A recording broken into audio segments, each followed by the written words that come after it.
ఈరోజు మనతో వచ్చేసి సీనియర్ జర్నలిస్ట్ భరద్వాజ గారు ఉన్నారు. సార్ నమస్తే సార్. నమస్తే. సార్ వీర సావర్కర్ మూవీ అనేది ఒకటి రిలీజ్ అయింది. ఆ మూవీ ఎలా ఉండబోతుంది? అది వీర సావర్కర్ చరిత్ర అందరికీ తెలుసు. అయితే సావర్కర్ ఈ దేశంలో కాంగ్రెస్ పార్టీకి ప్రత్యామ్నాయంగా ఈ రోజుకి ఉన్నటువంటి హిందుత్వ శక్తులు ఆరాధించేటువంటి నాయకుడే. ఆరాధించే అని ఎందుకంటున్నానంటే, మాజీ ప్రధాని అటల్ బిహారీ వాజ్పేయి ఆయన్ని విపరీతంగా పొగుడుతూ చేసినటువంటి ఉపన్యాసం ఇప్పటికీ యూట్యూబ్లో దొరుకుతుంది. సావర్కర్ అంటే శక్తి, సావర్కర్ అంటే దేశభక్తి, సావర్కర్ అంటే అది ఇది అని చెప్పి ఆయన దాదాపు 20 నిమిషాలు కవితాత్మకంగా ప్రసంగించారు. వీర సావర్కర్ అనేది ఆయన అంటారు, అంటే వీరుడు అని. సావర్కర్ అనేవాడు వీరుడు అని చెప్పడం వాళ్ళ ఉద్దేశం. ఈ సావర్కర్ ఎక్కడి నుంచి వచ్చాడు? ఈయన చిత్పవన్ బ్రాహ్మణ కులానికి చెందినవాడు.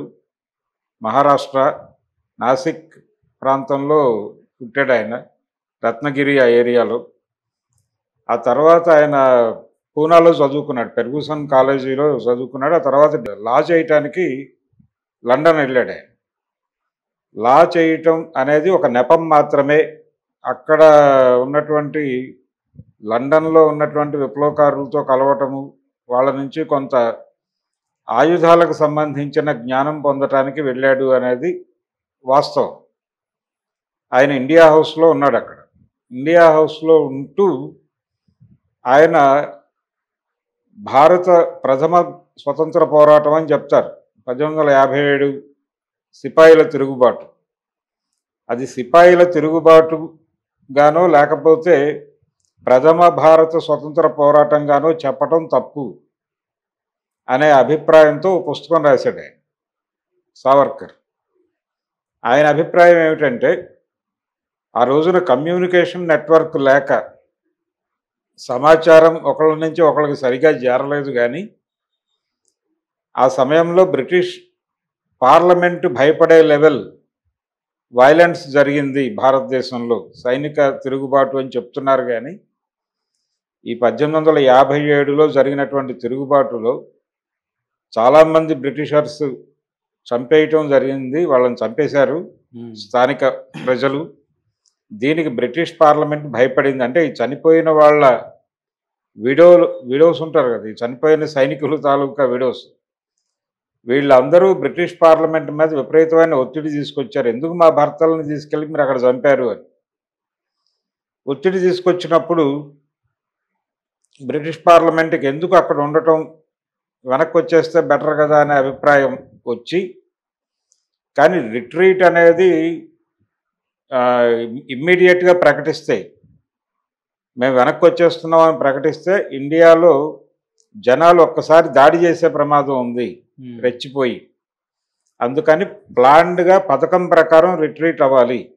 దీనికి కొంత సమయం తీసుకుందాం, ఒక 50 సంవత్సరాలు కనీసం టైం తీసుకుని రిట్రీట్ అవుదాం అనే ఉద్దేశంతో కాంగ్రెస్ పార్టీ అనే దాన్ని ఫ్లోట్ చేసి, అంటే ఈ లోపల ప్రజాగ్రహాన్ని ఎలా కంట్రోల్ చేయాలి అంటే, మనమే ఒక సంఘాన్ని పెట్టి ఆ సంఘాన్ని ప్రజల్లోకి వేళ్ళు ఉనుకునేలాగా చేసి, వేళ్ళు ఉనుకున్న తర్వాత ప్రజల ఆగ్రహాన్ని అది కొంత చల్లార్చే పద్ధతిలోను తీర్చే పద్ధతిలోను, అంటే ఒక సేఫ్టీ వాల్వ్ లాగా, కుక్కర్ మీద ఉండేటువంటి సేఫ్టీ వాల్వ్ లాగా వాడదాం, ఒక పొలిటికల్ ఆర్గనైజేషన్ కావాలి అనే ఉద్దేశంతో కాంగ్రెస్ పార్టీని వాళ్లే, సర్ హ్యూమ్ అనే ఆయన పెట్టాడు కాంగ్రెస్ పార్టీ.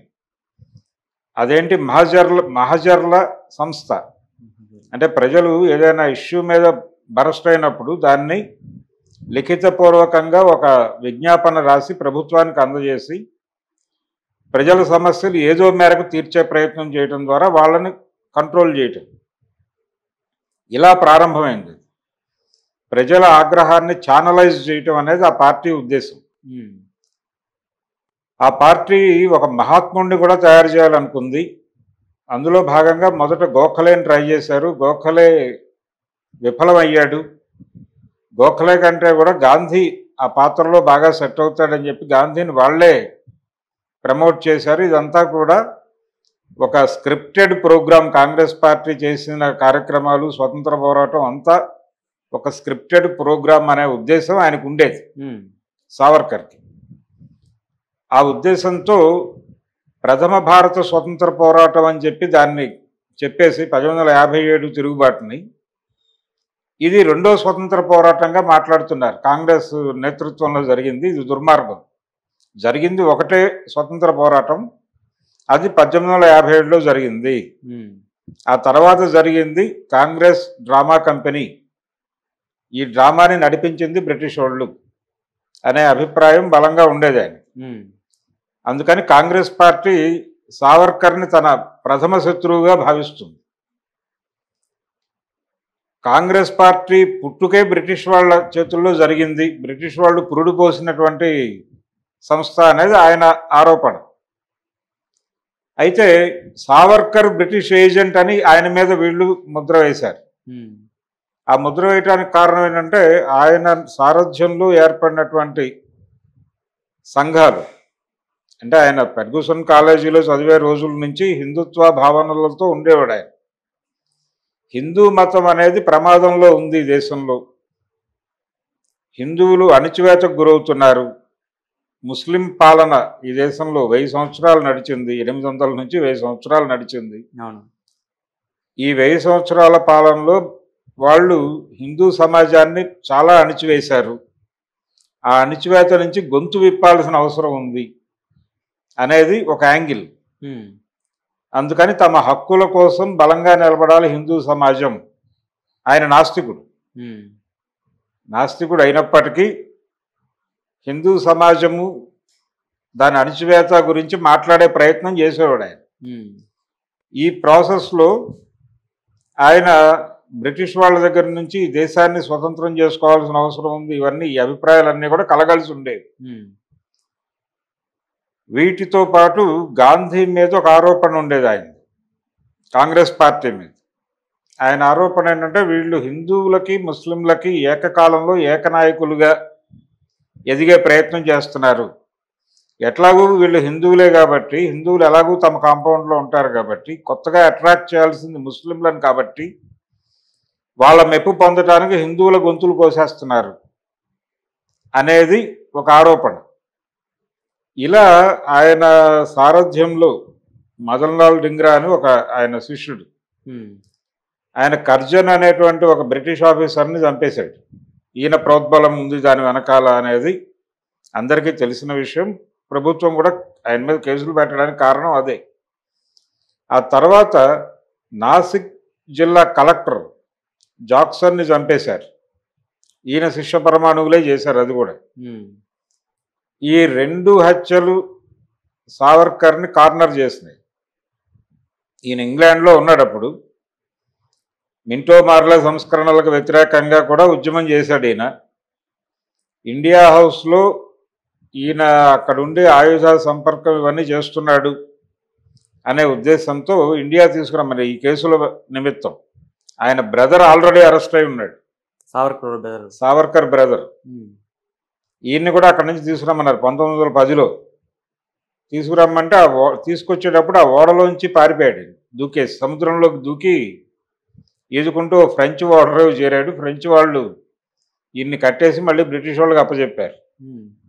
అలా ఫైనల్గా ఆయన్ని తీసుకొచ్చి ఈ కేసులన్నిట్లోనూ పెట్టి అండమాన్కి పంపించారు.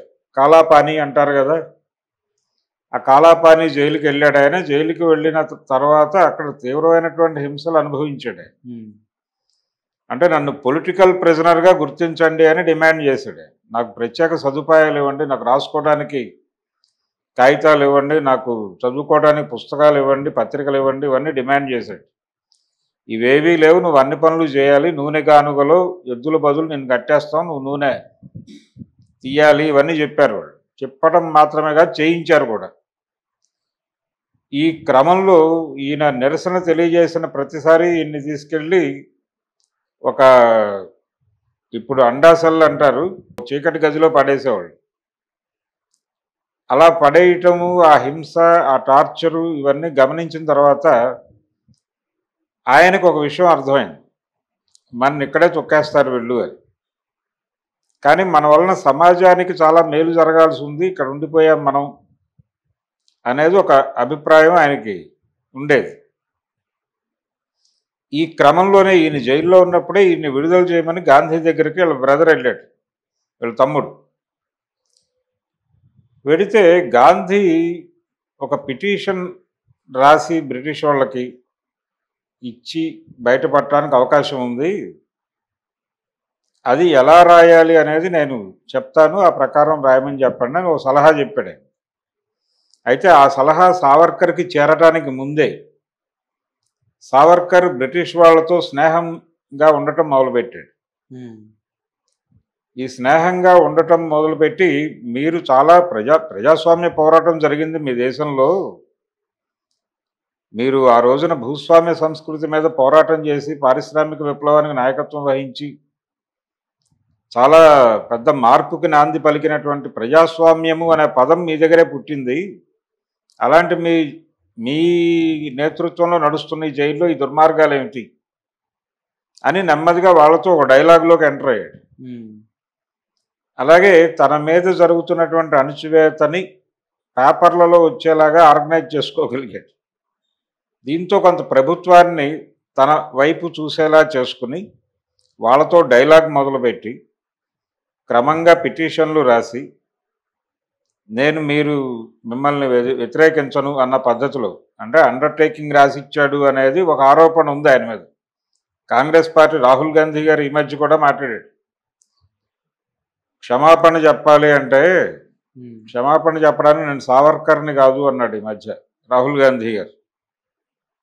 ఈ సావర్కరు మీద 2-3 సందర్భాల్లో రాహుల్ గాంధీ కొంచెం దూకుడుగా కామెంట్స్ చేశాడు. దానికి కారణం ఏంటంటే, ఈయన ఆ జైల్లో ఉండగా, అండమాన్లో కాలాపానీలో ఉండగా ఆయన కొన్ని అండర్టేకింగ్స్ రాసిచ్చి నెమ్మదిగా 1910లో అరెస్ట్ అయితే 21లో ఆయన ఇండియా పంపించారు. ఇక్కడ కూడా ఆయన్ని స్వేచ్ఛగా వదిలిపెట్టలే, ఎరవాడ జైల్లో పెట్టారు. ఎరవాడ జైలు నుంచి ఒక 4 ఏళ్లకి రత్నగిరి తరలించారు. అక్కడ ఒక ఇంట్లో ఉండేవాడు, ఆయన గృహ నిర్బంధంలో ఉండేవాడు. ఇలా ఆయన జీవితం అంతా నిర్బంధంలోనే నడిచింది. 66 వరకు బతుకున్నాడు. ఆయన చనిపోయాడు, తర్వాత 66లో చనిపోయాడు. ఎక్కువ భాగం ఆయన అంటే బ్రిటిష్ వారితో పోరాటం చేయటము అనేది దాదాపుగా ఆయన ఇక్కడికి వచ్చేసిన తర్వాత ఎర్రవాడ జైలు, తర్వాత రత్నగిరి ఇంట్లో ఉండటం 34 ప్రాంతాల వరకు నడిచింది. అది నడిచింది కానీ అప్పటికే ఆయన హిందుత్వ వైపు టర్న్ అయి ఉన్నాడు. హిందుత్వ అనే పదాన్ని మొట్టమొదట వాడటం మాత్రమే కాదు, హిందూ మహాసభ ఏర్పాటు వీటన్నిటిలోనూ కీలక పాత్ర పోషించాడు ఆయన. ఒక రకంగా హెగ్డేవార్ ఆర్ఎస్ఎస్ ఎవరైతే స్థాపించారో ఆయనకు ఒక రకమైన గురువు సావర్కర్. ఆయన అంగీకరించడు కానీ వాళ్ళిద్దరి మధ్య అభిప్రాయ భేదాలు ఉన్నాయి కానీ సావర్కరే ప్రేరణ. ఇప్పుడు ఆ సావర్కర్ మీద ఒక సినిమా తీశారు, సావర్కర్ జీవితం అంతా చెబుతూ. దానిలో చాలా అంటే సహజంగానే దానికి వెనకాల ఒక పొలిటికల్ మోటో ఉంది. ఈ దేశంలో ముస్లింలు చాలా ప్రమాదకరం అనేది ఎస్టాబ్లిష్ చేయదలుచుకున్నారండి. ఎవరు? బీజేపీ శక్తులు. మొన్న వచ్చినటువంటి రజాకార్ ఫైల్స్ అదే చెప్పింది. రజాకార్ అనే సినిమా కూడా నైజాం సర్కారులో ముస్లిం పాలనలో హిందువులు అనుభవించిన దారుణాల గురించి సినిమా. అలాగే హిందూ రాజు పరిపాలించినటువంటి కాశ్మీర్లో మెజారిటీ ముస్లింలు ఉన్నటువంటి సమాజంలో ముస్లింలు హిందువుల మీద జరిపిన దారుణాల గురించి కాశ్మీర్ ఫైల్స్ అని ఒక సినిమా తీశారు. అక్కడ వరకు పరిమితమై కేరళ స్టోరీ చూసాం మనం. ఈ ప్రాసెస్లో ఈ సావర్కర్ సినిమా కూడా ఇప్పుడు ఆ జైల్లో ఉన్నప్పుడు, అండమాన్ జైల్లో ఉన్నప్పుడు అక్కడ ఉండేటువంటి ఒక జైలర్ అతను అతను ముస్లిం. భోజనం పెట్టాలి అంటే అల్లాహో అక్బర్ అంటే తప్ప భోజనం పెట్టడు అనే సన్నివేశం పెట్టాడు ఈ సినిమాలో. అది పెట్టడం ద్వారా ముస్లింలు ఎంత దుర్మార్గంగా ఉంటారు అనేది ఎస్టాబ్లిష్ చేయదలుచుకున్నాడు, చేశాడు. థియేటర్లో కూర్చున్నటువంటి హిందూ సమాజం అంతా కూడా అందులో కొన్ని డైలాగులకు ఈలలేశారు. హిందుత్వ గురించి ఆయన మాట్లాడిన ఉపన్యాసము, అలాగే మహాత్మా గాంధీ మీద ఆయన చేసిన కామెంట్స్, అంటే మీరు డ్యూయల్ రోల్ అంటే ఉభయచరంలాగా ప్రవర్తిస్తున్నారు, హిందువులకి ముస్లింలకి ఏకకాలంలో ఏకనాయకుడిగా ఉండే ప్రయత్నం చేస్తున్నారు, ఇది ప్రమాదకరం, ఇది హిందువులని నాశనం చేసే ప్రోగ్రాం, హిందూ హక్కుల్ని ముస్లింలకి కట్టబెట్టి వాళ్ళ కోసం హిందువుల పీకలకు వస్తున్నారు మీరు అన్న పద్ధతిలో. అలాగే ఈ అహింసా సిద్ధాంతం అనేది శత్రువుకు ఉపయోగపడేది కానీ మనకు ఉపయోగపడేది కాదు అని గాంధీ మీద ఆయన చేసిన విమర్శనాత్మక సన్నివేశాలు. గాంధీ ఉంటాడు ఆ సినిమాలో క్యారెక్టర్. సావర్కర్కి గాంధీకి లండన్లోనే ఫ్రెండ్షిప్ మొదలైంది. అంటే సావర్కర్ దగ్గరికి వెళ్ళాడు ఈయన గాంధీ ఆయనతో మాట్లాడటానికి. వెళ్ళినప్పుడు ఆయన రొయ్యల కూర చేస్తూ ఉంటాడు ఇంట్లో, సావర్కర్ చేస్తూ ఉండగా గాంధీ గారు వెళ్ళి భోజనానికి వెళ్తాడు. ఈయన భోజనానికి పిలుస్తాడు, డిన్నర్కి వెళ్తాడు. ఈయన వెళ్ళి సరే కాసేపు మాట్లాడుకున్న తర్వాత ఏం తిందామంటే ఇది వండాను నేను అంటాడు. నేను మాంసాహారం తిన్ను అంటాడు. నేను తింటాను అంటాడు ఆయన. అది తప్ప ఇంకోటి లేదంటాడు. ఆ రోజు ఎంటీ స్టమక్తో అక్కడి నుంచి వెళ్ళిపోయాడు ఆయన గాంధీ. ఎందుకు తినవు అంటే అహింసని ప్రాక్టీస్ చేసే క్రమంలో నేను తినను అంటాడు. అయితే హింసని ప్రాక్టీస్ చేసే ప్రాసెస్లో నేను తింటున్నాను అని సమాధానం చెప్తాడు. ఈ సీన్ కూడా కొంచెం ఒక పద్ధతిలో పెట్టారు సినిమాలో. అక్కడ కూడా డైలాగ్స్కి జనాలు ఏళ్ళేశారు మల్టీప్లెక్స్లో. అలా హిందూ సమాజాన్ని రెచ్చగొట్టడం అనేటువంటి ఒక ప్రోగ్రాం సక్సెస్ఫుల్గా నిర్వహించింది ఈ సినిమా. ప్రధానంగా ముస్లిం సమాజం మీద ఎక్కువ బురద చల్లే ప్రయత్నం, అంటే బ్రిటిష్ సైన్యము లేకపోతే బ్రిటిష్ రూల్ భారతీయుల మీద చేసినటువంటి దౌర్జన్యకాండ కంటే కూడా ముస్లిం సమాజం వలన, ముస్లిం సమూహం వలన ఇక్కడ జరిగినటువంటి నష్టాలని ఎస్టాబ్లిష్ చేసే ప్రయత్నం చాలా బలంగా జరిగింది. సావర్కర్ జీవితంలో కూడా ధోరణి కనిపిస్తుంది. అయితే ఆయన సరెండర్ అవటం అనేది వ్యూహాత్మకం. ఆయన బ్రిటిష్ వాళ్ళ మీద నెగిటివ్గానే ఉన్నాడు మొదట. 2 బ్రిటిష్ ఆఫీసర్ల హత్యాకాండ ఆయన అకౌంట్లో ఉంది. ఈ ప్రాసెస్ అంతా కరెక్టే. కానీ ఈ ప్రాసెస్లో ఆయన ఎప్పుడైతే హిందుత్వ టర్న్ తీసుకున్నాడో అప్పుడు ఆయన కేంద్రీకరణ మొత్తం ముస్లిం సమాజం అయిపోయింది. దీన్ని వాడుకునే ప్రయత్నం చేసింది ఇప్పుడు భారతీయ జనతా పార్టీ. ఈ మధ్య మోడీ గారు కూడా ఆయన పొగుడుతో ఉపన్యాసం చెప్పాడు. సావర్కర్ జీవితాన్ని సినిమాగా తీయటం ద్వారా ఇప్పటివరకు ప్రపంచానికి చెప్పకుండా దాచిపెట్టిన అనేక రహస్యాలు మేము చెప్తున్నాం అనే అభిప్రాయం చాటున ముస్లిం సమాజం మీద బోల్డ్ విద్వేషాన్ని రెచ్చగొట్టే భావజాలం అంతా నింపారు ఆ సినిమాలో. ఇది ప్రమాదకరం. సావర్కర్ జీవితంలో కొన్ని సంఘటనలు, ఇన్స్పిరేటివ్ ఇన్సిడెంట్స్ ఉన్నాయి. నిజానికి ఆయన చెప్పినటువంటి థీరీ ఏది, ప్రథమ భారత స్వతంత్ర పోరాటము అని 1857 పోరాటాన్ని ఒక మార్క్ చేసి చూపించటం అనేది తప్పు అనేది ఒక చర్చనీయాంశమే. అలాగే కాంగ్రెస్ పార్టీ పుట్టుక, దాని ప్రయాణము, దాని మీద ఆయన చేసిన విమర్శల్లో కూడా కొంతవరకు వాస్తవాలు ఉన్నాయి. అలాగే గాంధీ గారి పుట్టుక, గాంధీ గారి ప్రయాణము, దాని మీద ఆయన చేసిన కామెంట్స్లో కూడా వాస్తవాలు ఉన్నాయి. అలాగని చెప్పి మొత్తం ఆయన అన్న మాటలన్నిటిని, అంటే ఎటువంటి విమర్శ లేకుండా ఏకపక్షంగా తీసుకోవటం. అలాగే రాహుల్ గాంధీ చేసేటువంటి కామెంట్స్, ఆయన తరచూ మాట్లాడే మాట, ఆయన అంటే గాంధీ గారు పిటిషన్ రాసిస్తానన్నాడు. ఇది అందరికీ తెలిసిన విషయమే. ఏం రాసిస్తానన్నాడు? అది కూడా ఒక రకమైన లొంగుబాటు పిటిషనే. ఆ పిటిషన్ గాంధీ గారే కదా రాయమంది. ఆ సమాచారం వెళ్ళకముందే ఆయన రాశాడు. ఆయన లాయరే. ఆయనకు ఆ జైల్లో ఉండి జీవితాన్ని నిరర్ధకంగా అలా మరణించటం కన్నా వీళ్ళ దగ్గర నుంచి ఏదో పద్ధతిలో సామధాన భేద దండోపాయాలతో తప్పించుకుని బయటకు వెళ్ళి జనంలో ఉండి ఏదైనా చేయాలి తప్ప ఇక్కడ కూర్చుని ఏదో పట్టుదలకు పోయి చనిపోవడం వలన ప్రయోజనం లేదు అనే ఉద్దేశంతోనే అండర్టేకింగ్ రాసిచ్చాడు. జైల్లో ఉండి వృధాగా చనిపోవడం ఎందుకు అని ఆ ఉద్దేశం మాత్రమే. కాబట్టి పదే పదే ఆ కామెంట్స్ చేయటం వలన సావర్కర్ని అభిమానించేటువంటి సెక్షన్స్ మరింత కన్సాలిడేట్ అయ్యేటువంటి ప్రమాదం ఉంటుంది. సావర్కర్కి వ్యతిరేకంగా ఉన్నటువంటి శక్తుల్ని తన వైపు తిప్పుకునే ప్రయత్నంలో భాగంగా కామెంట్స్ చేస్తున్నానని రాహుల్ గాంధీ అనుకుంటున్నాడు. కానీ అందులో గాంధీ గారు కూడా ఇరుక్కుని ఉన్నాడు ఆ చైన్లో. దాన్ని దృష్టిలో పెట్టుకుని మాట్లాడాల్సి ఉంటుంది. ఆ సంయమనం పాటించాల్సి ఉంటుంది. తనని తాను మోర్ హిందూగా ప్రొజెక్ట్ చేసుకోవడానికి అనేక గుళ్ళు తిరిగాడు రాహుల్ గాంధీ. ఆ ప్రయత్నం అంతా కూడా ఇలాంటి కామెంట్స్ వలన కొట్టుకుపోతుంది. అదొక మిస్టేక్. దాన్ని హైలైట్ చేసే ప్రయత్నం చేశారు ఈ సినిమాలో. సావర్కర్ మీద ఇలాంటి దారుణమైన ఆరోపణలు ఉన్నాయి. ఆయన శిష్యుడే గాడ్సే, సావర్కర్ శిష్యుడే. సావర్కర్ బోధనలని విని ప్రభావితుడైన వాడే గాడ్సే, నాథూరాం గాడ్సే.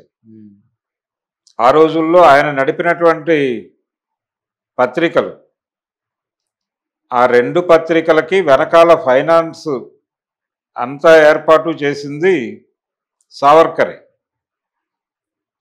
గాంధీ హత్యకి ముందు ఆయన చాలా సందర్భాల్లో సావర్కర్ని కలిశాడు. సావర్కర్తో చర్చించేవాడు ఈ విషయాలు. గాంధీ హత్య జరిగిన తర్వాత ఆ హత్య కేసులో సావర్కర్ని కూడా అరెస్ట్ చేసి ఆయన్ని కూడా ముద్దాయిగా చేర్చారు. అయితే సావర్కర్కి ఏ సంబంధము లేదు అని కోర్టులో ఆయన గాడ్సే ప్రకటించాడు. నేరాన్ని అంగీకరిస్తూ ఈ కేసులో ఎవరెవరికి ఏ మేరకు ప్రమేయం ఉంది అనేది చెబుతూ సావర్కర్కి సంబంధం లేదు, పైగా సావర్కర్ మీద నాకు కొన్ని విమర్శలు ఉన్నాయని కూడా అన్నాడు. ఆ విమర్శల్లో ప్రధానమైన విమర్శ ఏంటంటే, భారతదేశానికి స్వతంత్రం రాగానే తన ఇంటి మీద జాతీయ పతాకం ఎగరేశాడు సావర్కరు. అది మాకు నచ్చలేదు. మేము ఆయనతో ఆర్గ్యూ చేసాం, ఆయన వినలేదు. ఆయన ఇంటి మీద కాషాయ జెండా కదా ఎగరాలి, ఇదెందుకు ఎగరేశాడు ఆయన అని, అంటే సావర్కర్ మీద అదొక విమర్శ చేసి ఉన్నాడు ఆయన. కోర్టులో ఓపెన్గానే మాట్లాడాడు, అది రికార్డెడ్ ఉంది బుక్లో. ఇలా సావర్కర్తో తనకున్నటువంటి భేదాభిప్రాయాలను కూడా ఆయన చెప్పుకున్నాడు. అందుకని సావర్కర్ని గాంధీ కేసులో ఆయనకి ప్రమేయం లేదు అని చెప్పి ఫైనల్గా విడిచిపెట్టారు. నారాయణ యాప్టేకి గాడ్సేకి మాత్రమే సంబంధం ఉంది హత్యతో అని నిర్ధారించి వాళ్ళిద్దరికీ ఉరిశిక్ష చేశారు. వాళ్ళిద్దరినీ ఉరిదీశారు. మిగిలిన వాళ్ళలో కొంతమందికి లైఫ్ పడింది. గోపాల్ గాడ్సే లాంటి వాళ్ళకి, పర్చురే లాంటి వాళ్ళకి. అందులో అప్రూవర్లుగా 2 బయటపడ్డారు. ఒక తెలుగు మనిషి కూడా ఉన్నాడు, ఒక నెల్లూరుకు చెందినటువంటి ఒక రిక్షా కార్మికుడు. అతనికి కూడా జస్ట్ ఆయుధాలు సరఫరా చేయటానికి ఆయన వెహికల్ వాడారు తప్ప, ఆయన రిక్షా వాడుకున్నారు తప్ప అతనికి ఏ ప్రమేయం లేదని నిర్ధారించి అతన్ని కూడా వదిలిపెట్టేశారు. ఫైనల్గా ఉరిశిక్ష అనుభవించింది మాత్రం నారాయణ యాప్టే, అలాగే గాడ్సే. ఈయన బయటకు వచ్చేసాడు. ఆ తర్వాత ఆ కుటుంబాలకి ఆసరాగా ఉన్నాడు ఈయన. గాడ్సే కుటుంబానికి అలాగే యాప్టే కుటుంబానికి కూడా కొంత ఆసరా ఇచ్చే ప్రయత్నం చేశాడు. వాళ్ళు కూడా చిత్పవన్ బ్రాహ్మలే. గోఖలే కూడా అదే. గోఖలే తన పిల్లలకి, గోఖలే పిల్లలు గోపాల్ గాడ్సే పిల్లల్ని, ఆడపిల్లలు, 2 ఆడపిల్లలు ఆయన, వాళ్ళిద్దరిని ఆ పిల్లలు పెళ్లి చేసుకున్నారు. అట్లా ఈ కుటుంబాలు చితికిపోకుండా ఒక పథకం ప్రకారం ఆదుకునే ప్రయత్నం చేశారు. ఇది అందరికీ తెలిసిన విషయం. 66లో ఆయన చనిపోయే వరకు హిందుత్వాకి ఒక జెండాలాగా నిలబడ్డాడు సావర్కర్. ఆయన జీవితంలో పాజిటివ్ అంశాలు ఉన్నాయి, నెగిటివ్ అంశాలు ఉన్నాయి, అందరిలోనూ ఉన్నట్టుగానే. ఆయన రత్నగిరిలో ఉన్న రోజుల్లో హౌస్ అరెస్ట్ అంటే ఇంట్లో గృహ నిర్బంధంలో ఉండేవాడు ఆయన. ఆయనకు వచ్చే ఉత్తరాలు తీసుకెళ్ళి పోస్ట్ మ్యాన్ గాడ్సే ఫాదర్ ఆయన ఆ రత్నగిరిలో ఆయనకు పోస్ట్ డెలివరీ చేయడానికి వెళ్ళేటప్పుడు ఆయనతో పాటు ఈ కుర్రాడు వెళ్ళేవాడు. ఆ విధంగా పరిచయం గాడ్సేకి సావర్కర్తో. ఆయన చెప్పే మాటలు ప్రభావితం చేసేవి. ఇతను మొదట గాంధీ అభిమాని గాడ్సే. సావర్కర్ గారి ప్రబోధాల కారణంగా నెమ్మదిగా గాంధీని క్రిటికల్గా చూడటం మొదలుపెట్టాడు. ఆ క్రిటికల్గా చూడటము, తర్వాత గాంధీని క్లోజ్గా అబ్జర్వ్ చేయటము, ఆయన క్యారెక్టర్లో ఉన్నటువంటి భిన్నత్వం. అలాగే ఇంకొక ఆర్గ్యుమెంట్ ఉంది. సావర్కర్ ఈ లొంగుబాటుకు సంబంధించి అంటే ఆయన రాసినటువంటి అండర్టేకింగ్స్ బ్రిటిష్ ప్రభుత్వంతో కొంత సన్నిహితంగా ఉన్నాడు. ఆయనకు ఒక 60 రూపాయల పెన్షన్ కూడా ఇచ్చేవాళ్ళు ఆయన రత్నగిరిలో ఉన్నప్పుడు. ఇవి కూడా ఉన్నాయి. అయితే ఈ 60 రూపాయలు పింఛను ఇచ్చేవాళ్ళు. ఆయన చాలా డిగ్నిఫైడ్గా డైలాగ్ నడిపేవాడు వాళ్ళతో. ఈ ప్రాసెస్లోనే ఈ ప్రక్రియ అంతా ఆయన రత్నగిరిలో ఉంటూ ఉండగా కానీ, లేకపోతే ఆయన కాలాపానీలో అనుభవించిన జైలు జీవితము, అనుభవించిన కష్టాలు, ఇవేవి కూడా కాంగ్రెస్ పార్టీలో ఉన్నటువంటి నాయకులు కూడా అరెస్ట్ అయ్యారు. గాంధీ అరెస్ట్ అయ్యాడు, నెహ్రూ అరెస్ట్ అయ్యాడు. వీళ్ళెవరూ అలాంటి కష్టాలు పడలేదు. వీళ్ళెవరిని కాలాపానీ జైల్లో ఉంచలేదు, అలా సింగిల్ సెల్స్లో ఉంచలేదు, చీకటి కొట్లలో ఉంచలేదు. ఎందుకు ఉంచలేదు అంటే వీళ్ళకి ఎక్కువ స్నేహం ఉంది బ్రిటిష్ వాళ్ళతో అనే ఆరోపణ ఇప్పుడు వాళ్ళు చేస్తున్నారు సంఘ్ పరివారం నుంచి. అందుకని ఒక క్రిటికల్ క్యారెక్టర్ సావర్కర్ మీద సినిమా అనేది చాలా, ఇప్పుడు గాడ్సే మీద కూడా సినిమా వచ్చేస్తుంది నెమ్మదిగా. సావర్కర్ని అడ్మిట్ చేయటం అంటే గాడ్సేని అడ్మిట్ చేయటమే. గాడ్సే మీద సినిమా తీయటానికి కొంచెం కంగారు పడేవాళ్ళు ఇప్పటిదాకా. ఇప్పుడు కంగారు పడక్కర్లేదు. ఏం చెప్పదలుచుకున్నారో అది సూటిగా చెప్పారు. హిందుత్వం మీద ఆయన మాట్లాడిన డైలాగులు, అలాగే భగత్ సింగ్ మీద కూడా ఈయన ప్రభావం ఉందని సినిమాలో చూపించారు. ఈయన రాసినటువంటి 1857 తిరుగుబాటు అనే గ్రంథాన్ని చదివి ఇన్స్పైర్ అయ్యి భగత్ సింగ్ అంటే ఆయన పార్లమెంట్లో బాంబు వేసినటువంటి సంఘటన అలా జరిగింది అని సావర్కర్ సినిమాలో చూపించారు.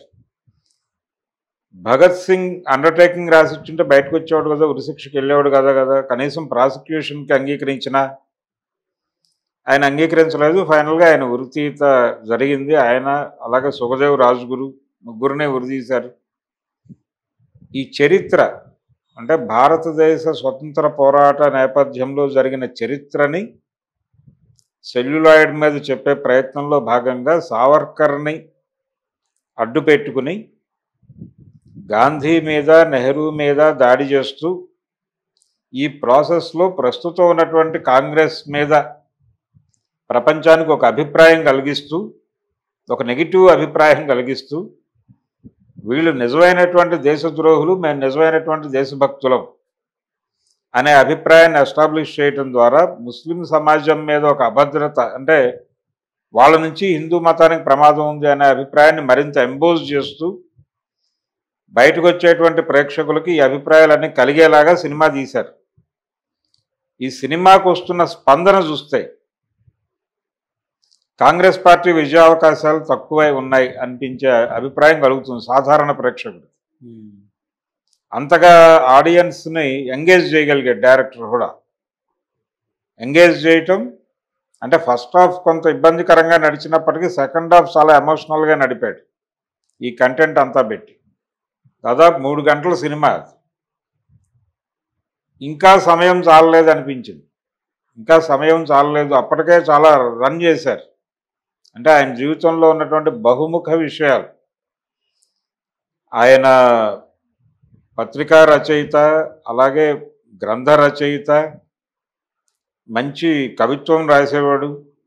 ఆయన జీవితంలో ఉన్నటువంటి అన్ని కోణాలని చూపించే ప్రయత్నం, అలాగే ఆయన దళిత ఉద్ధరణ కార్యక్రమం కూడా చేశాడు. అంటే హిందూ సమాజంలో ఉన్న కుల వ్యవస్థకు వ్యతిరేకంగా కూడా పోరాటం చేశాడు. ఆయన పోరాటం చేశాడు, గుళ్ళు కట్టించాడు దళితుల కోసం.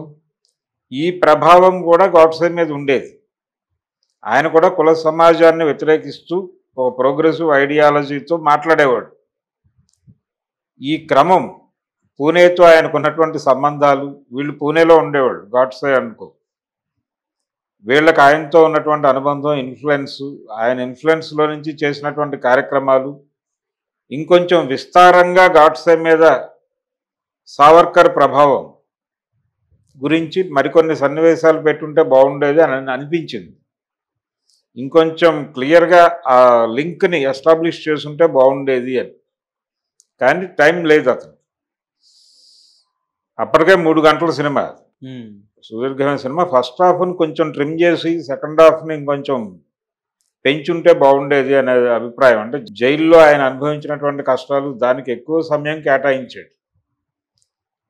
అలాగే ఇండియా హౌస్లో డిస్కషన్స్, వాటిని కూడా కొంత తగ్గించి ఉండాల్సింది. గాంధీని ఇంకొంచెం హైలైట్ చేసి ఉండాల్సింది.